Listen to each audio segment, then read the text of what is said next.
Good evening, everybody. Welcome to Not Another Rangers podcast on your Monday night edition. I'm your host, Gary, and it's only me and Ricky this evening. Scott, unfortunately, cannot make it. If you came to watch Scott, you're not in luck. It's time. You could hang up and find something else. No, please don't. It's only me and Ricky. We will try and cover as much of the points of us as possible. Please put your comments, your questions in. If I can, I will try and get as many of them as we can. In terms of tonight's episode, we'll see how it goes, but we'll try and talk for an hour. Might be more difficult when there's two of us, but I'm sure we'll manage. I'll try and keep up with the comments as much as I can, as the two of us. So, but if you have a question, please put it in. We'll try and answer it as it goes on. So, what we'll talk about tonight is obviously the stuff around the game yesterday. There's certain things that have dominated the media attention, which will probably be a big part of the discussion. We've got a big European game on Thursday, and there's been some stuff around players coming and going as we reach the transfer deadline day on Friday. I think it's Friday night. So that's the plan for this evening. How are you, Ricky? Amazing, mate. Yeah, what's to talk about? I think we'll do an hour, no problem, mate. And people get to hear your opinion for a change, because you're normally hosting with trying to keep me in line and Kerr in line and a guest in line. So it'll be good to hear some of your opinions tonight as well, Gary. Nobody wants my opinions. I'm too positive about Rangers as well. Well, just now's a good time for you to be positive about Rangers, because it's the first time in months, mate, we've played away from home and we actually get to be positive after an away game. It's alien to us this season, mate. As you know, I had a look actually just before we come on. I thought, I'll look see when it was the last one in an away game. So I think it was Ross County 3-0 away, and it was maybe the 5th, 8th of December, whatever it was. So the best part of 2 months, first away win in the SPL. So it does deserve us to be happy about it for a change. We may as well enjoy it. Talk about some outstanding goals that there was. So we will certainly enjoy some of that, and it'll give me a chance to talk about Dessers at some point again to you, Ricky, and get you raving about his goal, which is always good. So I suppose we don't want to cover all the game in great detail. I think the first thing I suppose is try and get your overall thoughts on the performance, as much as anything else. Then we'll delve into some of the main talking points. Yeah, well, I mean, the first half we'll start, not be too positive. The first half was pretty much a muchness of the away performances this season, mate. It was a little bit too scrappy for all our fans' liking, and at half time, 1-1. I mean, okay, we've done well to come back into the game, but we definitely need a dominating. We're going to have to hope that this young boy we've brought in is a dominating centre half, because again, it's just simple balls into our box. I mean, if you're playing against us, you just want to fling the ball into our box from anywhere. I mean, that was a long throw-in from about 30 yards from our box, and as soon as it came in, I mean, it was just absolute chaos, and everyone panicked, and there was nobody taking command, nobody taking control, and it's cut and paste for most of our away games this season. So it was a bit disappointing. And Dundee United had other chances, but I thought we sort of, the end of the first half, we sort of came back into the game, maybe the last 10 minutes, and great goal by Diamande. And then half time is 1-1, and you're thinking to yourself, okay, we've seen this movie before so many times this season. But to be fair to the players, especially after Manchester, they came out the second half, and it was one of our best performances away from home in the second half. You could see patterns of play. Igaman again, man, what a star we've got in our hands. He's so fun to watch. Nutmegging him, and unbelievable, man. Somebody put the guy could nutmeg a mermaid, and that's true, mate. I think that's why the good thing about Igaman is you can't even kick him, mate.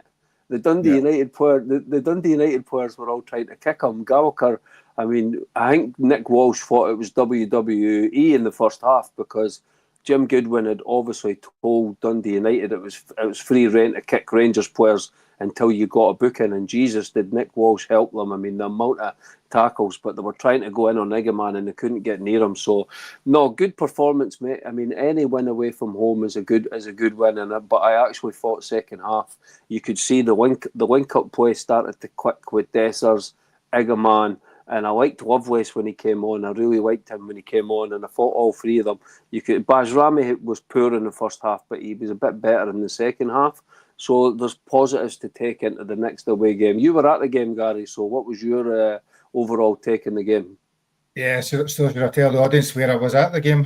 So I went to the game. So I had one ticket between me and my daughter. So my daughter was getting a ticket. So I was standing outside Tannadice at 3:00. And a very kind Dundee United fan came up to me and says, "Are you wanting to go to the game? You can use my season ticket. My wife's season ticket is not well. So as much as you just need to be sensible, don't start causing a scene like people did in Manchester, and enjoy the game." So thank you very much, that Dundee United fan. So I sat in the away, in the home end for the away game, which was a slightly surreal experience.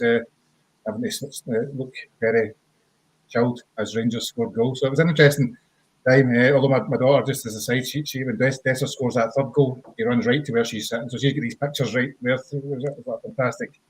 She sees herself on camera on Rangers FC today when it started celebrating the goal. So that was good. So I was there. The first. It's quite an interesting experience when you're sitting in the wrong end and you're listening to the Dundee United fans around about you and trying to bite your lip. I think they could see they were really up for it. The first 20 minutes, they were pummeling us a bit. They had a lot of high direct balls. I had a look at the goal. I've watched it a few times.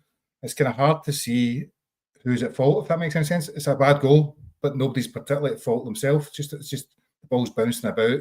There's no real sharpness to it. Everybody's just waiting for. Nobody's reacting, I suppose, is the best way to put it. And at that point, you're feeling the worst. You're thinking they've got their tails up. We're struggling to get any real grip of possession. And probably that was away for the first maybe half hour. Then after that, we started to take control. Diamande obviously gets the goal. And I think for the next 60 minutes, we generally dominated the game. What we were always a wee bit susceptible to was their aerial bombardment, which came even more so in the second half as they brought in bigger guy after bigger guy after bigger guy. And we've got a team of very small people, which made it a bit of a challenge. So I think good goals. One of the things actually probably did stick out to me was the fact that when we went 2-1 up, they had to come forward more, and that suits our game. It's often the first goal and it makes a difference, or the lead for us, it makes a difference. I think they said it's the first time we've come back in all season from being in the league. Yeah. So a really good. Games last 90 minutes, don't they? You can have a bad first 30 minutes, it'll be a good last 60 minutes. It's not always a bit just to start. It's the overall game, and I think the overall game we were the better team, and certainly probably could have scored more, although they did have moments, and many of those quite scary defensive moments where we can't deal with a cross ball. Sadly, so that was kind of my general thoughts on it. I think it was. Do you know what a game should be? Playing a way SPL game should be. Them the opposition being competitive. Us having to grind and get ourselves into gear, then take over. That's often what they've been for years. Yeah, but the second half is what we need to see away from home. We've only been seeing that for 20 minutes, 30 minutes, and it's not been enough. I thought yesterday we sort of saw it for the last 10 minutes of the first half, and then the second half we pretty much dominated, and Dundee United couldn't do anything, because we were keeping the ball away from our box, and we had so many chances, and it was all good play as well. Everyone was involved. Raskin was dominating midfield. I thought Diamande actually had his best game. And we'll speak about the shambles later on, but if you take away the nonsense with Nick Walsh, I actually thought Diamande had his best game in a normal Scottish SPL game, maybe even since we signed him. He was brilliant in midfield, scored a great goal. So that's great to see. So maybe these players, they know the manager's under pressure away from home. He has to start getting results. So it was a good 3-1 victory, to be honest. Let's go back to starting lineup. So we are a little bit disappointed in that youth didn't get a chance, as I said. I mean, obviously we still had Enciala and with Jeffy, but there was a lot of a clamour for Curtis, Rice, Lovelace, guys like that. We said it on Friday, Gary. Isn't it? The manager's under. It's just every manager in the world is the same, man. They're never going to. We all want to see these people involved, and if Diamande is suspended, then play Rice.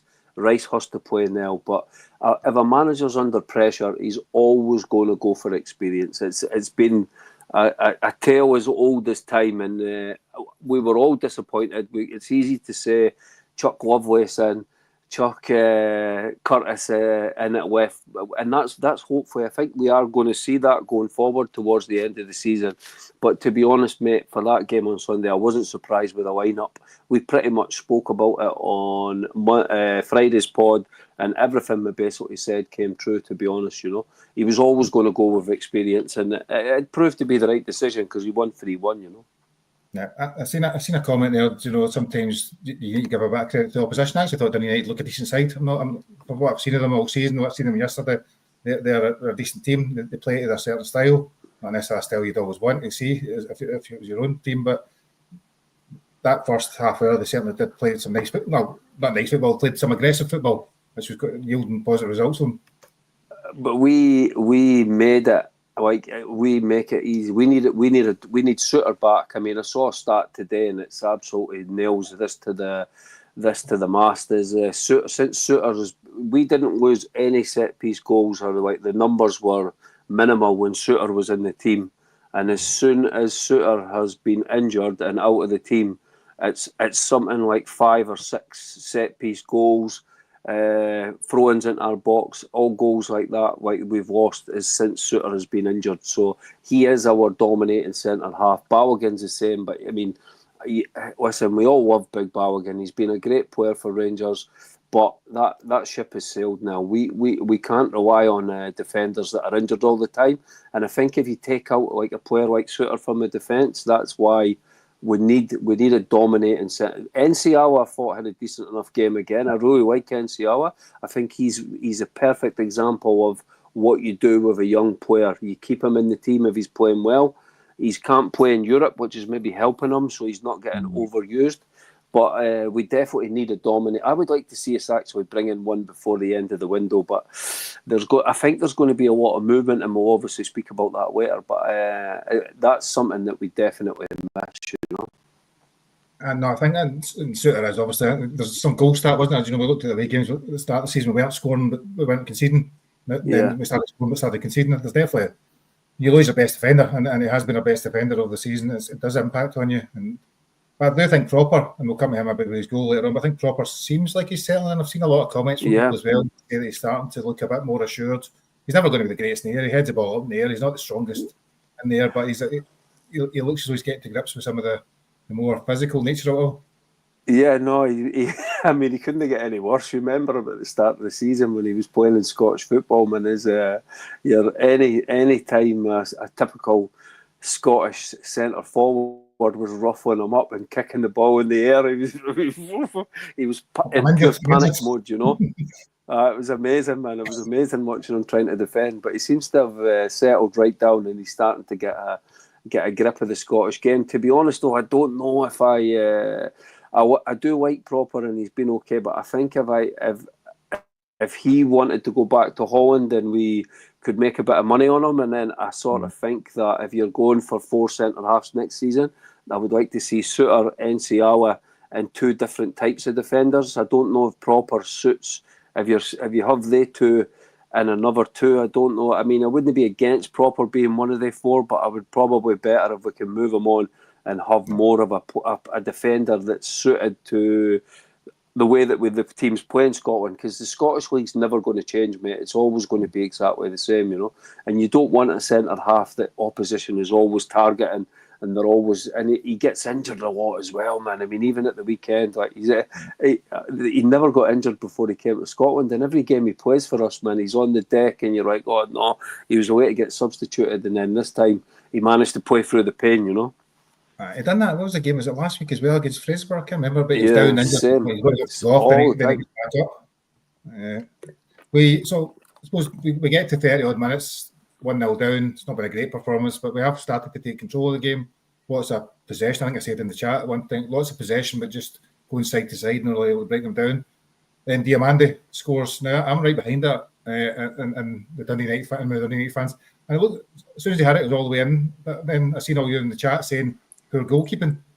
Well, I thought it was a good finish.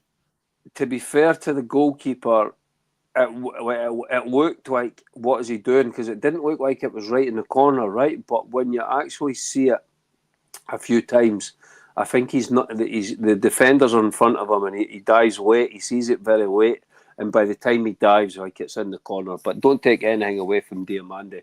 It was a fantastic finish. Boom, like an arrow. We needed it. The team badly needed it, mate, because we weren't creating. It's not like we were coming into the game at that point, but it wasn't like we were opening Dundee United up and creating chances. So we needed... And to be fair, this is the problem with our away performances, Gary, and we all said it in the group chat as well. This team is too much a moments team. We rely on moments from players, you know. But the second half was a lot better, but the first half, again, was relying on moments, and we need to start seeing the second half a lot more. But it was a great goal, great finish, and as I said earlier, I thought Diamande had a really, really good game yesterday. He was probably my man of the match, if I'm being honest. Yeah, I think it's his best SPL away performance. We all know he's got ability, and in home games or European games, he looks like a classy player, but it's often in the away games he's kind of just fell out the game, looked a bit anonymous. But yesterday, I don't know whether he get riled up by getting fouled repeatedly. I think so, and then really started to take control. I see lots of comments, by the way, about signings and transfers and things. We will come at them or put them back in again when we get to that point. You know, I might forget, but we will try and get to them as we go through. So half-time comes. By that point, Dessers almost scores another cracking goal just before half-time, which then comes back to Bayrami. And at half-time, you're reasonably content. You know, it's not been the best performances, but we're very much in the game. Second half comes, Ricky, and we score a pretty quick goal. Lovely ball for Hadji when I see it back again. You know, nice. White Proper's kind of standing out on the left-hand side. Hits a shot, takes a bit of a deflection, and runs to the crowd celebrating. And was that his second goal? Is that his first goal, second goal? Maybe second goal. I think he scored a header before, did he? Not, yeah, but it was a good, good for him. You know, it's good. I mean, there's some of the players have took a lot of stick this season, like, and it's probably too much at times. Like, we'll speak about Dessers later with his interview after the match. What I thought again was very telling, what he was saying and stuff like that. So it was good for Proper after the stick he's took to have his moment, score a goal that means something as well, right in front of the Rangers fans as well. So that'll do his confidence the world of good. And it was we needed it at that time. 2-1, good time to score just after half time. And then that really kicked the team on for the second half as well, you know. You didn't have that nervousness waiting to break them down. You got the goal nice and early, so we were able to play with a bit of relaxation, and you could see that in the play after that, because we were the much better team in the second half. And I think, you know, as I said, the fact that we're 2-1 up means that they start to press a bit higher or maybe push up a bit higher and bring on substitutes. They brought in a few attacking players, and then it does create the space. It seemed to be that with continual breaks or transitions, as we call it nowadays in 2025, but there was continually times we were able to get down. Igaman especially, lovely touches. There was up team by Rami with the ball over the top. By Rami is just marginally offside. Lovely finish for Dessers, but it did look to me he was going to blast it over the bar for 1 minute. But that was quite close. I've not seen the replays, but I think it was quite tight. Yeah, I mean, it was. I mean, everything. We've been speaking about this for a long time, especially you. You did say, how would Dessers do playing with two strikers up front? And we are much better. Clermont can never go back now, especially in Scotland. He cannot go back to this 4-3-3 with our striker totally isolated. We are a much, and we've always said it. You don't need. What is this obsession with 4-3-3 with your strikers so isolated in Scotland? What a team, we speak about low blocks. Having two strikers playing together, and especially a striker like Igaman, who's got the skill that he has, you know, he can hold the ball up. He's strong as an ox, man. Defenders are just bouncing off him when the ball comes near him. He's nutmegging them, he's winding them up. He's a throwback, you know. Kids here are absolutely loving him with the black boots and the moustache and the SIM cards. The SIM card is shin pads, as Ross would say, and the socks rolled down. You know, he's just an absolute throwback to. I really hope we can keep him for a whole full season next season, because he's the sort of player that deserves to win trophies with Rangers. He really does, and he's somebody to build the team around for next season. And I think his value is only going to go up. I know Tottenham's looking at him, Everton's looking at him, but they're probably trying to get in there quite fast to steal him for like 10 million or something like that. And I know people will put in the chat, oh, Morelos. It's a total different situation with this kid, right? Morelos was a guy from South America. He was led astray. He was out drinking all the time in Glasgow, boozing. And once you start doing that, you're always going to go downhill as a professional footballer. This guy's a Muslim from Morocco. He's never going to drink alcohol. He's going to always be professional. I think what this guy that's looking after him is doing a great job in Glasgow with the Moroccan soup and the Moroccan food. So for me, you don't have to worry about him sort of going downhill and being led astray and stuff like that. So I'd love to keep him for another season and let his value continue to rise. And I think we can make a lot of money on this kid, So it was great to see the way that he was linking up with Dessers, and I thought that really worked, Gary. What about yourself? I don't talk, I suppose, in terms of... I'll give an opinion here, Nagaman, because I think he's an interesting guy. One, his touch is phenomenal, in the way he can go by players, and we all talk about nutmegs that he does repeatedly are outstanding. But you can see there's still lots of rawness in him. There's lots of things, particularly when it comes to maybe that final ball or passing at the right time or not trying to beat three players and shoot as opposed to just the movement. So you can see he's got phenomenal ability. He's got some power in his shot as well when he hits a shot. So I don't think it'd be the right time for him to go, but I also do think that he will potentially outgrow us if he continues at that rate. I suppose my worry is, and one of the things that was going to cross my mind as you were talking about him there, and talk about Morelos. Morelos was a hero to so many people, Ricky, right? Everybody loved him, for all his faults, people loved him. And I think people are struggling to feel a hero now. Maybe Egamani is going to take that role. There's been that kind of lack of a hero for the last maybe 2 seasons, arguably, and he seems to be starting to get that love from the fans. But there's also a little bit of fear that we're going to lose him far too quickly. Well, that's the way it is now. I mean, a lot of people like myself hate football at the top level because we hate what Rangers has become, and both teams in Scotland, the big teams, are just feeder clubs. You just can't hold on to your best players anymore because even for them, and I mean, we're paying maximum 20-25k a week now, and in the Premier League, they're paying that to kids, So it's very if it's not just a okay, I love playing for Rangers. I think it's a good for me to stay for 2 seasons. If someone's doubling your money and offering you 50 grand to go down to even Everton or Tottenham, your agent is going to be saying to you, look, mate, you're going to lose so many millions staying at Rangers for like an extra season. So it becomes a decision that's not even a decision because financially you have to sign it. So it's very, very difficult for us to hold on to our good players, but that's the model, Gary. I mean, we can't complain. You can't have it both ways. We can't say, okay, Dessers is shite, this player's shite, all our players are shite, nobody wants to buy them, and then when we get players that are good that people want to buy, go, oh, So don't sell them. Don't sell them. It's just it's a hard thing being a football fan sometimes, So I think on the game, there's probably 3 other incidents, right? We'll talk about the handball, the Diomande red card, and Dessers goal. I think we'll just cover them briefly, or not briefly, but in probably a bit of detail. Some of them. The handball, right? I'm confused by handball all the time. I watched it at the time. It looks like blatant handball. I've watched it various times on TV. If your hands are way out there and it hits off it, my understanding was that it's, and I've seen it given umpteen times this season, it's a penalty. But it seems to be, there's a quickest VAR check going.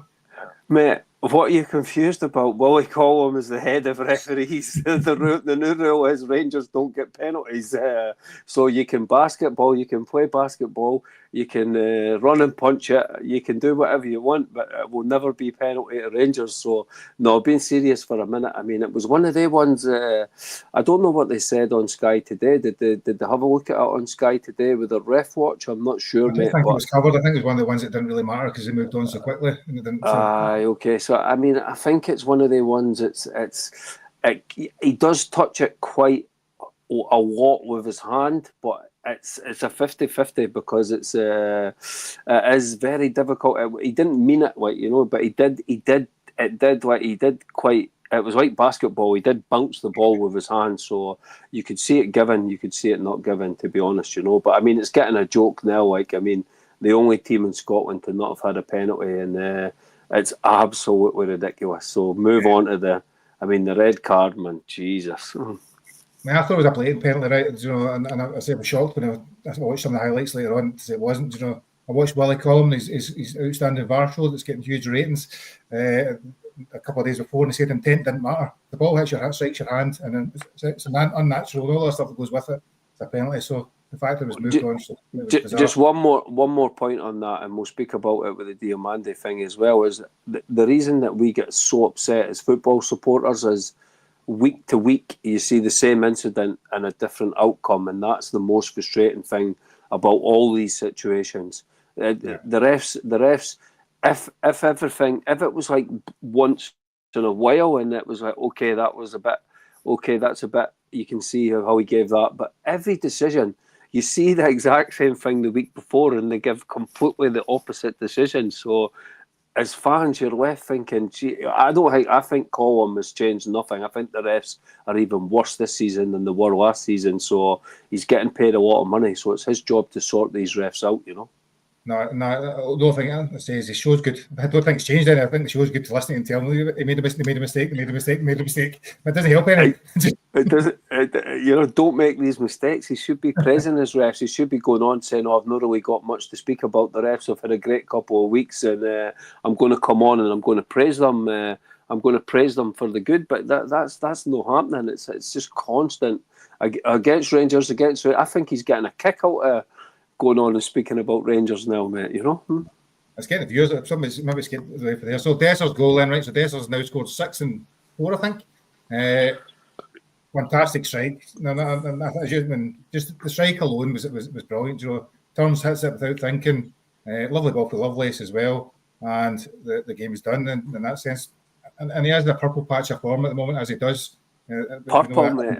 It's red. It doesn't get any red hotter. He's scoring world days. That's 4 games in a row. He's scored an absolute world day. It's ridiculous. I mean, look at the goals he's scoring, mate. It's absolutely ridiculous. I was just watching. Sorry, yeah, I know. When he finished it was great. I think he probably. You said his interview. I watched his interview as well after. You know, you can't help but like him when he talks because he does talk quite honestly. Let me say something about Dessers, right? Take away all his football ability, right? I wish we had 21 Cyril Dessers in our squad, right? Because even the manager has said the same. The stick that the guy takes, he turns up every day. He's never injured. He's never, ever injured. He turns up every single day to training and gives his absolute all. The players have been rallying around him. Now, listen, I'm not going to be a hypocrite here because I have to give the guy some amount of stick all season, and he does still frustrate the life. He cannot play as a single striker, right? But I will give him credit. When you put another guy up beside him, he looks a total different player. When you've got Igaman doing all the holding the ball up and feeding him balls, if he keeps finishing like that, then it changes everyone's opinion of the guy. He is actually like Rangers just now. You go up and down with the guy so much, right?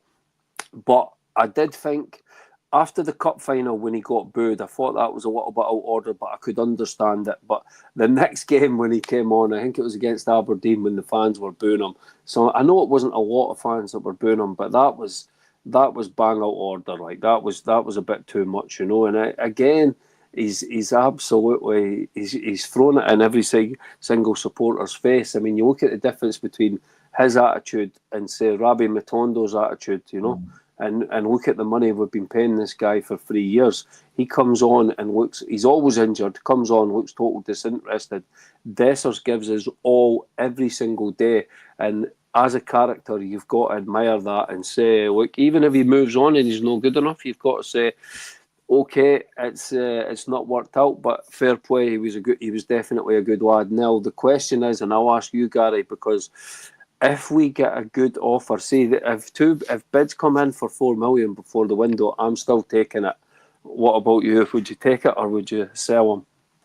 I think there's a couple of interesting things. If you were given the option of selling him or Danilo for the £3 million or £4 million, what one would you rather have in the squad? I suppose is another debate.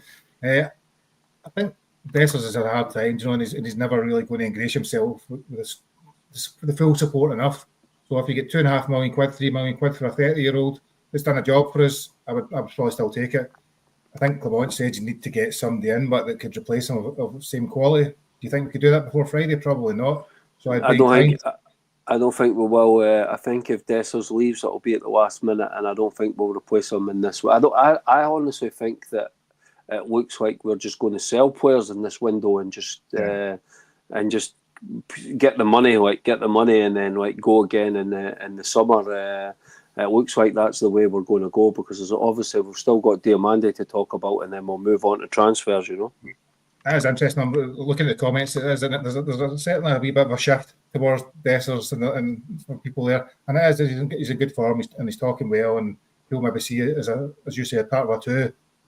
He likes to play off the shoulder. He's never going to be good at holding the ball. Yeah. He's never going to be good at that. In some ways, it's been a bit harsh on him. We're treating him to do things he could never do in the first place. It's about, like, as I said earlier on in the group chat, asking Chris Boyd to be passing the ball and holding it up and doing things he could never do. It was never his skill set, but he was a phenomenal goal scorer, and probably as we expect all footballers not to be able to do everything.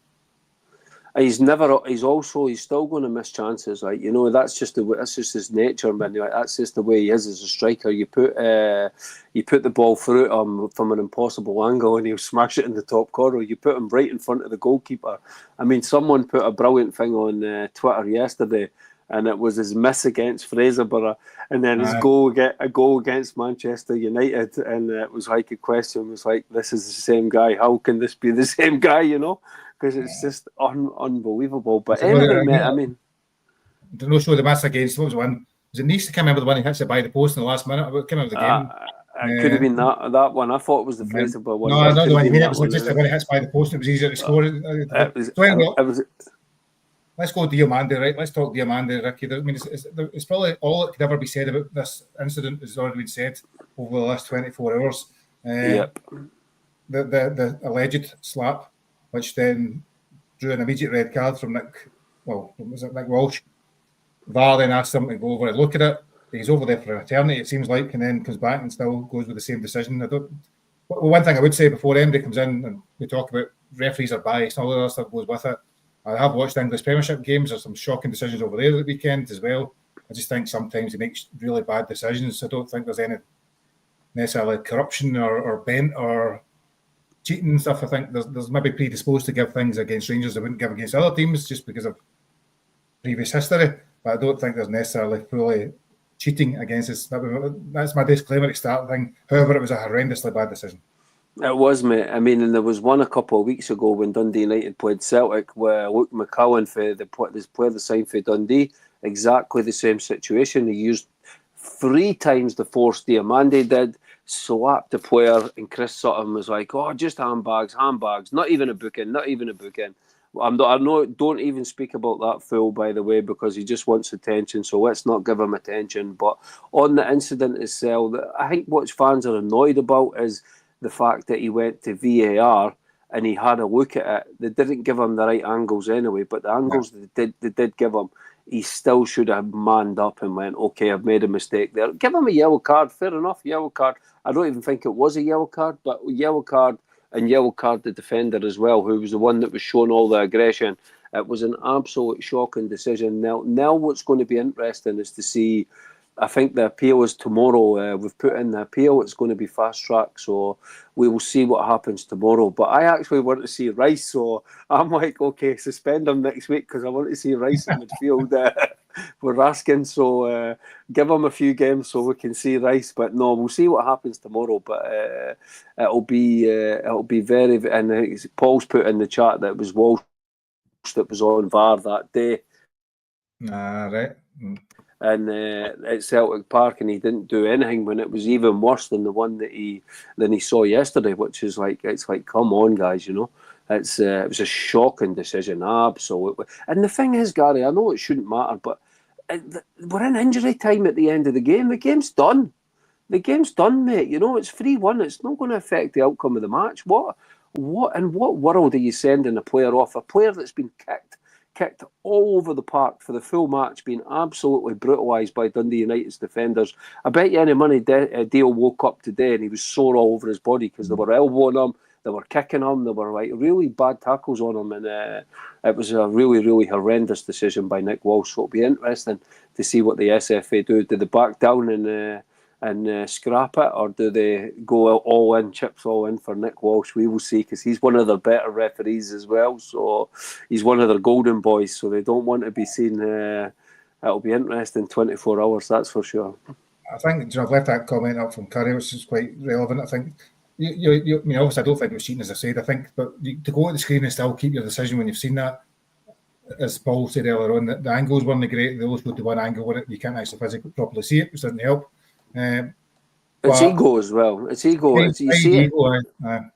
You see it in England. I mean, these refs in England are like Michael Oliver at the weekend with that one, and they're scared to pull these guys up, because these refs think they're celebrities down there, mate. So when they make it, he did the John Lundstrom red card. Willie Collum, remember that one with where it's a booking? It's always a booking for a professional foul. The Hibs game, but always a booking for a professional foul. But the guy on VAR, who's like not as experienced of him, is scared to call him to the monitor, and it just ends up, the whole thing just ends up an absolute shit show, you know. But a lot of people are getting fed up with VAR because it's not doing the job that it's supposed to do. It's supposed to correct these incorrect errors, you know. If it's a basic but that's error not VAR's like fault yesterday, was it? It wasn't VAR's fault yesterday because he tried it. It's not VAR's fault, but when that's what I'm saying is, when the ref goes to look at it, for him to then double down the way that he does is just so ridiculous. It's like, come on, you know.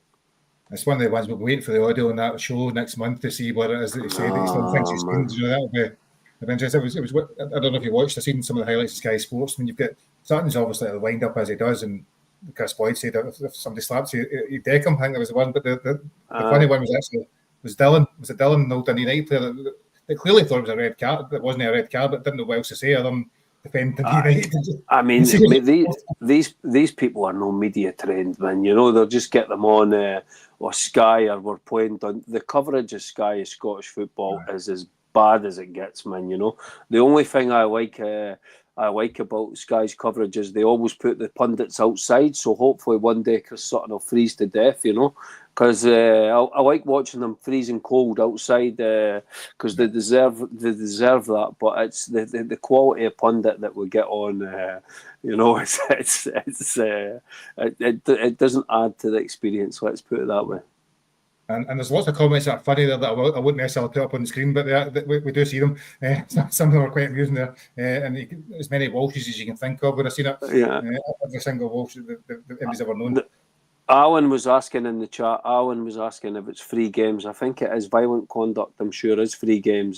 So it will be free games if they do stick up for their mate, and then so that wouldn't be too good for Diamandi. You know? I don't think they will. I mean, I think there's been such a media outcry or such a lot of talk about it. I think they'd be really crazy to stick with a decision that's been so hyped up that everybody thinks it's not a red card, that even Willie Collum isn't prepared to probably go that far.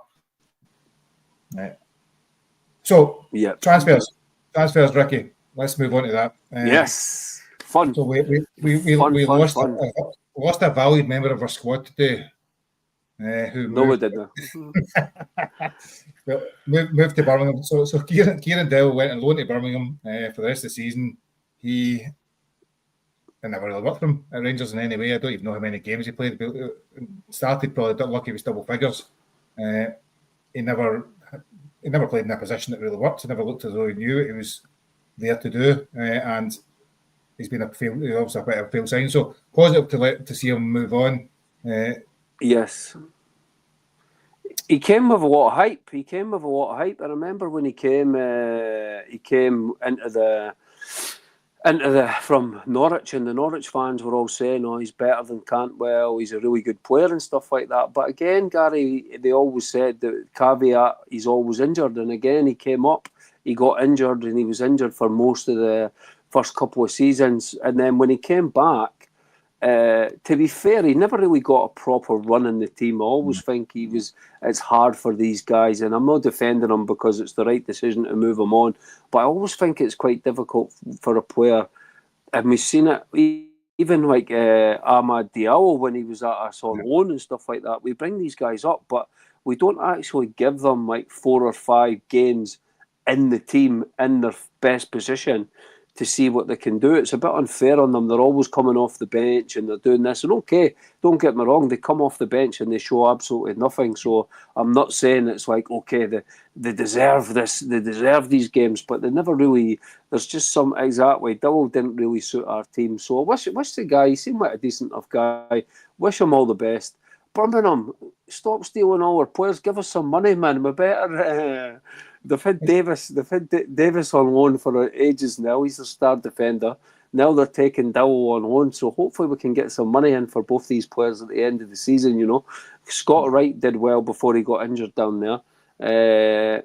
Davies is doing well. He's their best defender. They want to sign him at the end of the season. So if we can get money in for they three at the end of the season, hopefully that goes into the pot and Comont actually does have a good bit of money to spend, or whoever our manager is next season, before everyone goes mad in the chat. Whoever our manager is next season has a good pot of money to spend, so we can see improvements for next season, you know. So I think I said in the chat that the transfer deadline was the 3rd. I don't know if that's true or not. Something in there. I don't think so. Maybe it's different. So it's Saturday, isn't it? Saturday's the 1st. So who do you realistically expect us to still get out the door between now and the 1st? Well, there's so many players linked, you know. I could still see Dessers being moved on, because I think that'll be an age decision. So I think the club will have a fee in mind, and he's done himself no favours the last few weeks. So I think if you're looking at 3 million plus from an Italian team, if you're going to get that for a 30-year-old Dessers, I can see that one happening. I believe Lawrence has been told there's interest in Lawrence, so I can see that happening. I can't see Yefte moving on. I can't see Egerman moving on. It would have to be something absolutely ridiculous for these two. And it was great to see Yefte linked with Chelsea today, man. I mean, we're all fans need to calm down a little bit with these players that come into our team. We're way too hard on them, you know. A team like Chelsea are looking at Yefte. They can see the potential in him. That we can see the potential. We spoke about it. He's a player that needs a bit of coaching here and there, but there's a lot of... so I can see I can see Lawrence moving on, Dessers moving on, and I don't see Matondo's definitely. I think there's going to be something agreed for him before the end of the window. So that's I think that's a good window to get rid of all these players, you know. And if we can give the young players a chance for the second half of the season, maybe bring 1 or 2 in before the window closes, and then have a good pot of money to really have a good go at it in the summer, because we need to hit the ground running next season, and we need to make a proper go of this Champions League qualification. We need that money, so the board need to be aware of that, and the manager needs to be aware of that for next season, you know. So Paul's got a question there, Ricky. What price for Jeffrey? Do you know what? 2 points in Jeffrey. I think one of the things we were talking about before we came on here was the way that people have laughed in some way that Chelsea could be interested in a guy that's spent 2 seasons in Europe, 21-year-old, and he's developing each week. Do you know? I think and they play. Was it who they got? Cucurella? Is that who their left back is? Anyway, it's not as if he's. So, what price would you take for Jeff if Chelsea would come in now? How much? Well, it's got to be, with his age and everything like that, and the profile of defender he is, you've got to be looking at 10 million, you know. I know I don't want to compare us to the other side, but it's not going to be 25 million. 25 million, man, you know. He's not a 25 million left back, but he's got the raw tools to be a fantastic left back. So I would say 10 million. I think 10 million would be fair in the summer, you know. And if we can move Yefte on for 10 million, and keep Egerman for like another season and let his value go up, I mean, that to me would be... But the problem is, Gary, with this money, what happens to this money? Because we just seem to be a club that money comes in and it just disappears. So, but that would be good business for us if we could get that. What about you? How much do you think for EFD? I think it's difficult, Joe. You look at the market sometimes and you see other teams that are getting... I'm not talking about teams across the road because I'm not interested in talking about them. But you see other teams and some of them, the money that they get, some of the European teams and what they get for guys that are project players that with half a season. Many of these guys have with half a season and they come. So he's playing the European competition, playing at a good level. He's never disgraced himself in the European game. So why would an EPL team not be looking at him and think there's 15 million quid's their price? That's what they pay for a developing player very often. So something like Not I'm saying it's necessarily going to happen, and nobody's sitting here in the podcast saying if No. Chelsea's coming for him, but in terms of potential, in terms of ability, similarly with Igaman, 15 million come in tomorrow or today. Would you refuse it? Could you refuse it? Quite possibly not, and that it might develop further in years to come, but there's also what money you need versus what money you want in the longer term in it, and those two things don't meet. That's the thing, Gary. We hear this. We heard it all the time during Kent and Morelos, but how many times was hard offers actually? We know there was at periods of time, but how many times was there actually at the right time a hard offer on the table going? We can say Igamani's worth 20 million, Jeffrey's worth 20 million. We as fans we can say all this, but the only thing that matters is when the actual money is on the table. And to be fair to Scottish football, other transfers have done us a favour, Gary, because it's gone are the days that Scottish players are moving on and being absolutely rubbish. I mean, McTominay's absolutely ripping it up in Italy. He's probably the star man in that league this season for Napoli. Billy Gilmore's doing well over there as well. You've got Ferguson is doing absolutely fantastic for Bologna. You've got Hickey, he's been injured, but he done really well when he moved on. Patterson never really worked out, but there's a history now. There's a long history of players leaving the Scottish League and going to decent leagues and actually performing. So, and the money that we're speaking about, it's a lot of money to Rangers, but see to these teams down in England, 15 million is peanuts to them nowadays, and that's just a sad reflection of the way that football's gone. 15 million to Chelsea, they probably spend that on a masseur for the players and stuff. It's ridiculous the money that guy spends. So the other one that was probably picking out was Yilmaz. Before the game, there was a rumour suggesting he was hanging about Turkey, and on his way that was quickly dismissed. I don't know whether for half of the fan base maybe that was a positive, for the other half it was. Oh no, it's disappointing. He isn't actually over in Turkey, but certainly Clement made it pretty clear he's not going anywhere over the next few days, despite I suppose a lot of us thinking his long-term future isn't with Rangers. Yeah, it was funny that one. Again, all the Twitter police had him in Turkey drinking Turkish coffee with the name that was on his coffee cup, which is, I don't think people realise you can in your luggage put a cup from Turkey, and there's probably Turkish coffee shops in Glasgow as well. These guys will be, when they move to foreign countries, they like to find things that make them feel like they're still at home, if that makes sense. So he's probably got a Turkish coffee shop in Glasgow. There's plenty of barber shops he can go and sit in, that's for sure, So, but it's I always find these stories very amusing. Rangers follow and Twitter and stuff like that when it gets to this time of the season can be absolutely hilarious, mate. So I thought that was. What about Yilmaz? Would you sell Yilmaz? Yeah, 100%. You want to like him. In terms of, I don't think he offers enough. To be honest, I think his passing's too erratic. He doesn't. His crossing's not the best. To put this politely, and he's probably not tall enough as well for the Scottish game. There's a whole host of things I'm not quite sure what his particular strength is. He's obviously dynamic. Maybe is that the word they use? I don't know. Anytime I've watched him, I'm never sure what his actual strengths are. He's on that list of players as well, Gary, that you would class as injury prone, and we've got too many of them in our squad, mate. One of the things that Koppen needs to do is he needs to turn that 7-8 players that are in injury prone, injured all the time. We need to move some of these on, mate, because it's the same this season, and it's never going to change. No manager can change these players. They are what they are. They are the evidence now is there for years and years and years and years. We know who all the names are. Most of them are injured again now. And how are you supposed to compete for a league title when you're going week to week with 10 players? I mean, sports science is completely out the window now, mate. We don't have a choice. Tav's playing every 3 days. Raskin's playing every. Sterling, Danilo as well. The manager said it was a small knock and he would be out for 2 weeks, but we've got Jigsaw. Jigsaw's working in the bloody medical room, giving them all sorts of injections and hacksaw and bits of bone off and stuff like that. I've never seen a medical department as bad as ours.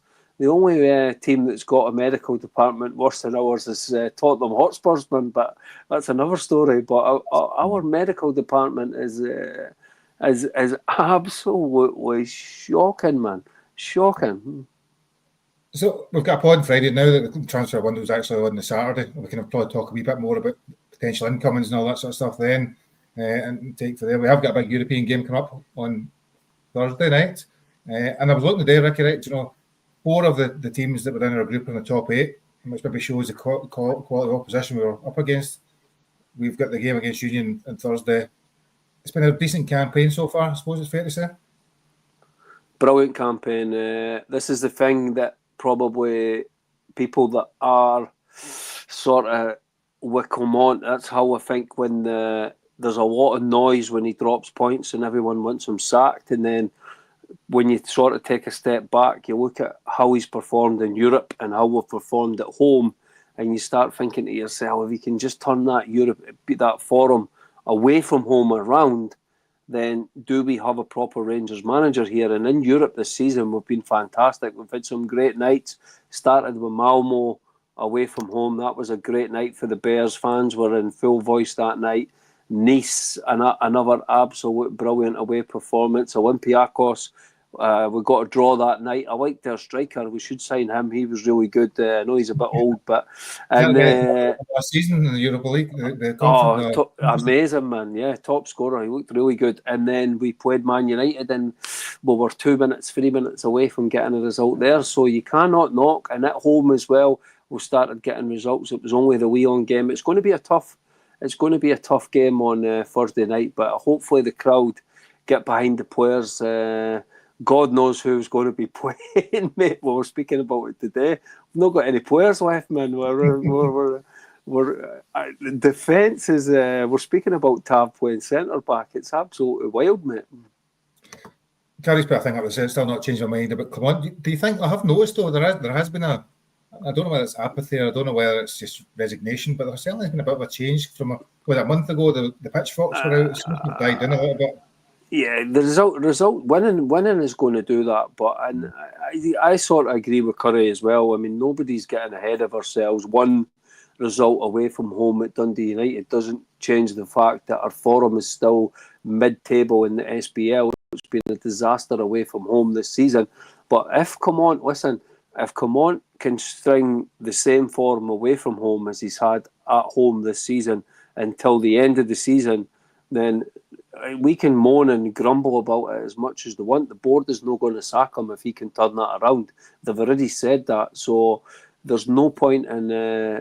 we can stamp our feet and we can protest and do whatever, but then we know that this board are going to do what they want to do. These guys are just in, and they've already said they're going to back the manager. So we'll see what happens. We've got so many games coming up. We've got some huge games coming up. But getting back to the European thing, it'll be fantastic. We've already qualified with a game to spare, which is great. So hopefully and the thing is, it's going to be quite exciting on Thursday. I'll be asleep, but I'll wake up and find out the final result. But it's with this new format, it's going to change so much, You're going to be on your phone. You're going to be at the game. You're going to be like, Jesus Christ, what's going on? No contest in it when it's all these watching these points getting done. Yeah, it's but I think what will happen. I said Rangers will get top 8, but being Scottish, you know what happens when you're Scottish.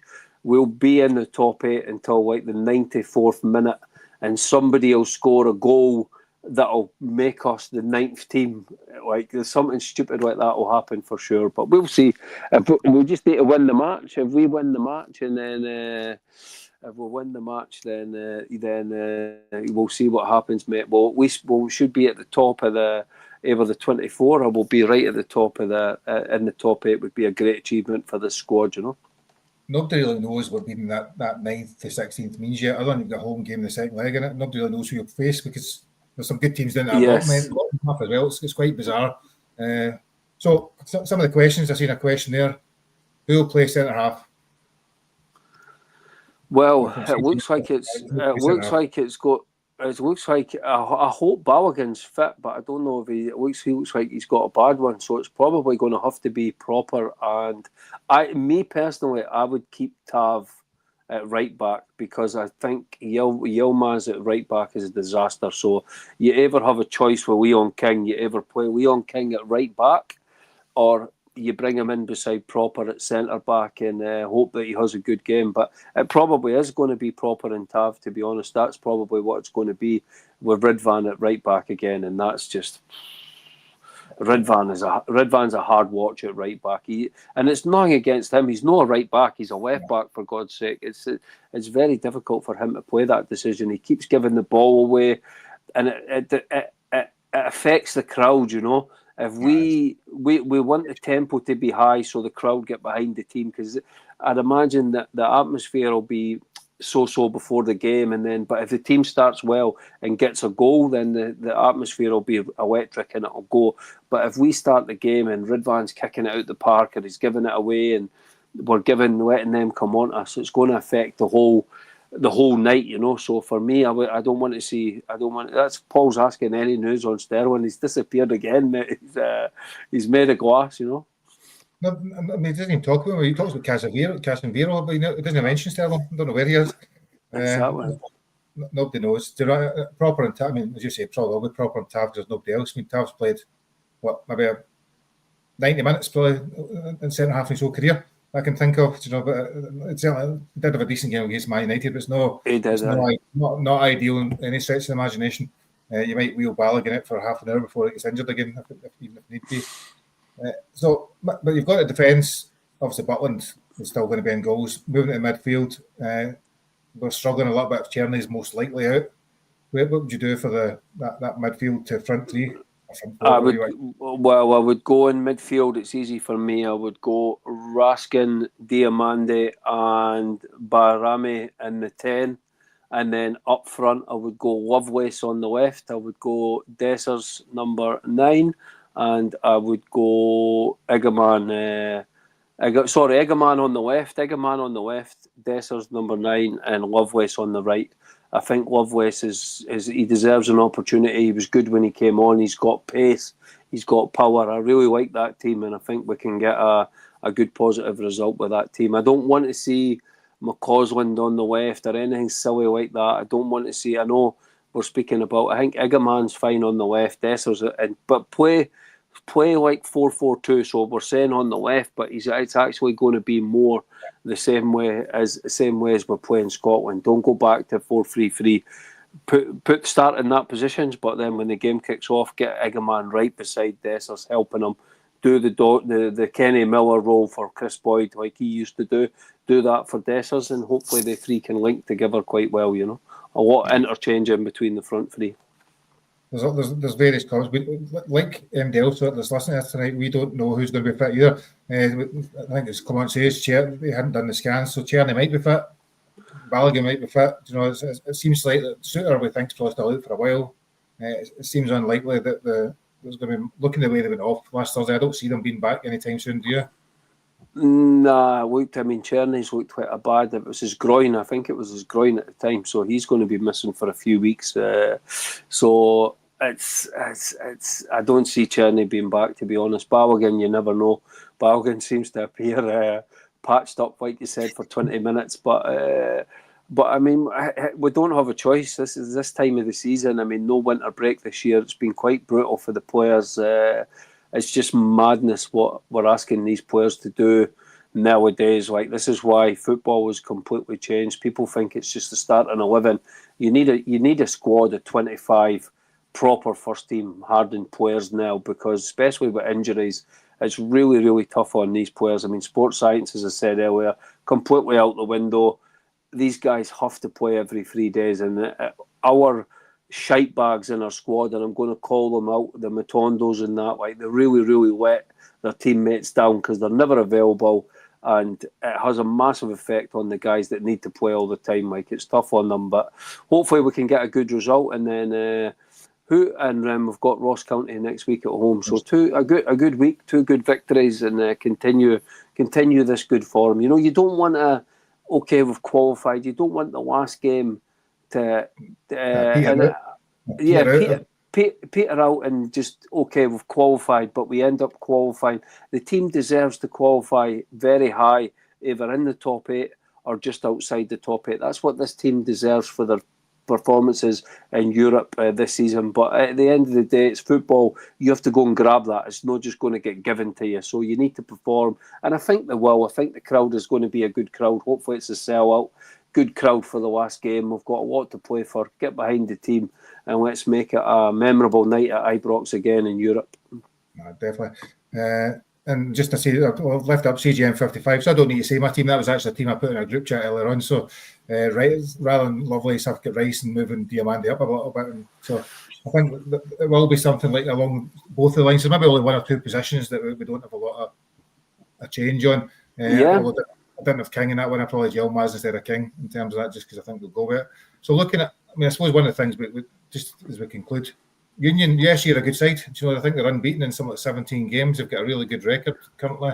They're doing really well.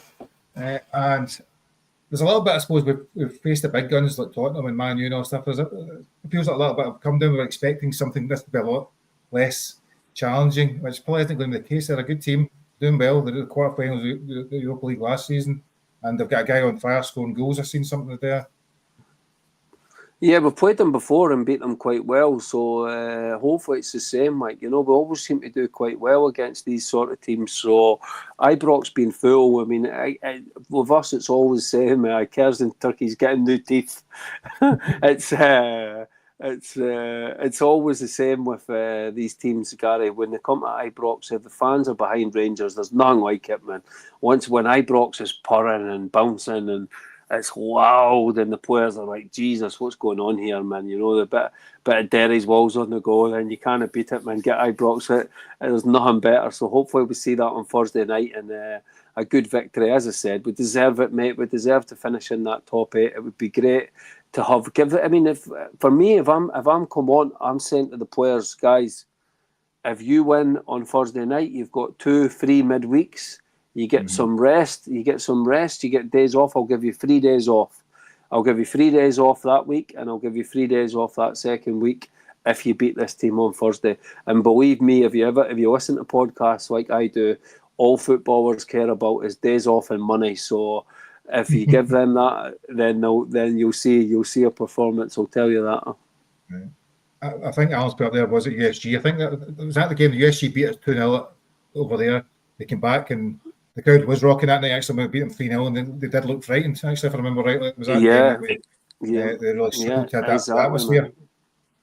So, exactly. London start putting up scoreline. So, as do others. What do you think? Say, with the scoreline, Ricky. What's your thoughts? Linda says 2-1.